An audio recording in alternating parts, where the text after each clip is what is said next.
US GDP is boosted by strong consumer spending, while European growth beats expectations. Australian inflation falls, but rate cuts still aren't on the cards for this year. And the Bank of Japan is expected to hold rates today against a backdrop of political uncertainty. That's coming up in our 5 Things in 5 Minutes. And then in our bonus deep dive interview, as Indonesia's new president is finally sworn in following February's election, ANZ Economist Krystal Tan looks at what his new policy priorities could mean for commodities and the state's budget. President Prabowo has emphasized that in times of crisis, a country needs to be able to depend on itself for food supplies, for energy supplies. So this is a key motivation for him.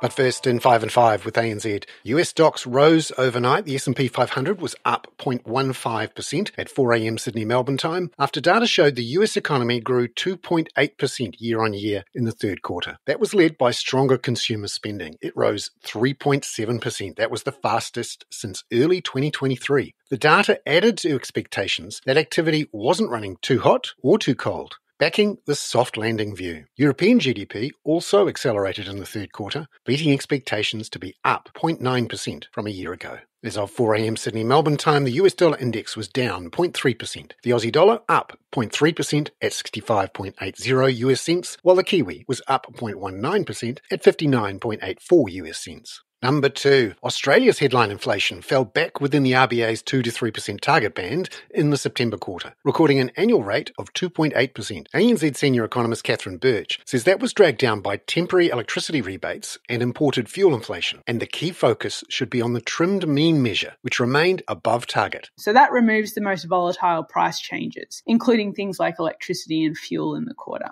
And that only declined to 3.5%. Now, it did fall from 4% last quarter, so it is in decline. The direction is good, but we think that 3.5% is still too high for the RBA to be convinced that it's definitely got inflation back on a path towards its 2 to 3% target on a sustainable basis. So that suggests to us that we won't see a rate cut until 2025. Number 3, Catherine says for there to have been any increased chance of a rate cut this year, inflation would have had to have been much lower, given strength in Australia's jobs market. The main risk we saw for rate cuts coming earlier than our February 2025 call was if we saw a deterioration in the labour market, which we haven't seen so far. There's been quite a bit of resilience, and if inflation came in quite a bit below expectations. But actually the inflation numbers were largely in line with expectations. Now, we expect that underlying inflation will continue to ease into Q4, and we'll get that data at the end of January. And that's when we think it will be low enough for the RBA to be convinced they can start cutting the cash rate at their February meeting. Number 4. In New Zealand today, ANZ's Business Outlook survey will be a key data point after a bumper lift in confidence in September to a 10-year high after the Reserve Bank began rate cuts. ANZ Group Chief Economist Richard Yetzinger says he'll be watching to see if that was more due to confidence being exceptionally weak previously or is a new state. And obviously the Reserve Bank has delivered another easing since last month's reading was taken, and a 50-point easing at that would be one sign that the easing that the Reserve Bank has delivered is likely to, start to generate some traction as time goes on. Number 5. The Bank of Japan has a rate review today against the backdrop of political instability after the weekend's election and a weakening yen. ANZ FX analyst Felix Ryan says underlying price pressure should allow the Bank of Japan to keep raising rates over the next year, although just not today. We don't see any policy changes from the Bank of Japan in the near term until December, so that means we don't expect anything exciting at the upcoming Bank of Japan meeting in October. So that does suggest that for now, the dollar-yen exchange rate will move more so to the tune of US yields and developments with the Fed outlook at the moment.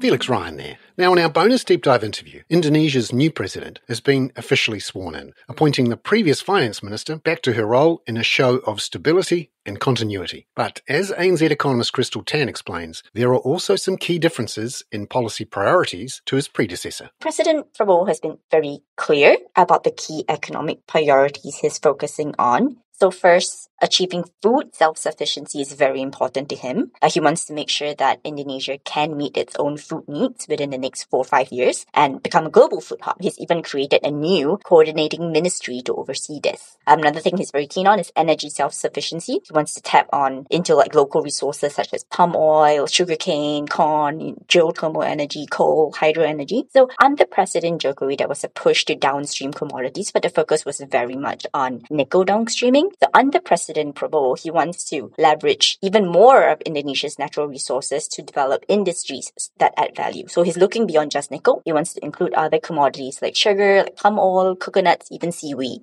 And otherwise, President Prabowo is also very committed to reducing poverty. He wants subsidies to reach those who need them the most. And he plans to use digital technology for efficient distribution. Improving children's nutrition is a top priority for him. And this is reflected in his flagship Free Nutritious Meal program. What's the scale of the issues with self-sufficiency and with poverty? Where are the problems to solve?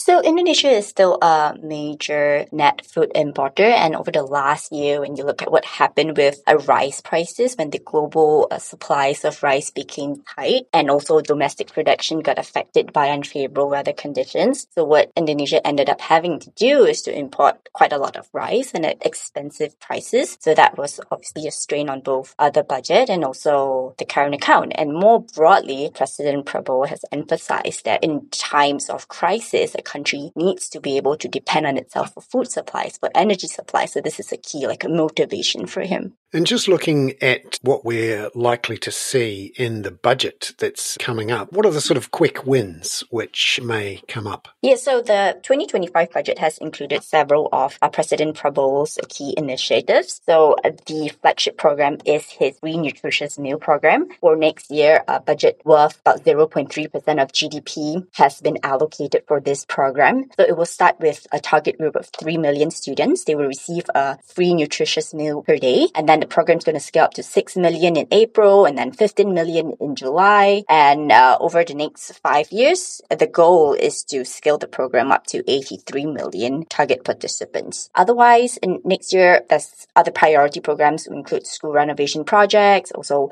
food security programs in line with the president's food self-sufficiency push, and also various health-related schemes like free medical checks, hospital construction, tuberculosis eradication. So those generally align with the president's emphasis on human capital. And just looking ahead to the fiscal situation, and in particular, what might happen with energy subsidies and the value-added tax, what should we keep an eye on there? Yeah, so there are concerns now, right, about potential budget strains because now you have 48 ministries versus 34 before. That means, more spending on personnel, more spending on facilities, operations, etc. But at the same time, there are also several mitigants that should help cap the upside to the 2025 budget deficit. So first, there is a sizable unallocated budget at the moment, still about 1.2% of GDP worth of funds that have not been assigned to a specific purpose. So this is a contingency budget and can be reallocated. And on energy subsidies and compensation, we do see downside risks to the amount that have been earmarked so far. Two factors. One, if global oil prices stay at current levels, it's basically below the budget assumption of $82 per barrel.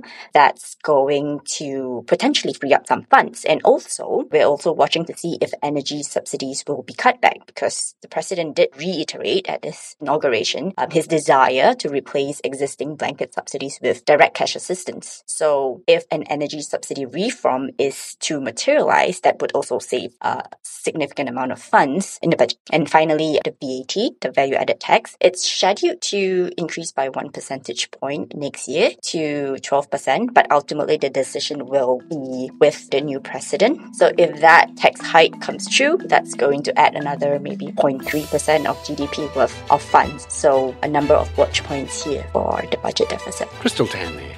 I'm Bernard Hickey. That was 5 and 5 with ANZ for Thursday, October the 31st. Catch you tomorrow with a review of the Bank of Japan's rate decision. This podcast contains general information only, not investment advice. You should obtain advice for your personal circumstances before making any investment decisions. Please view the podcast disclaimer available via your media player or email.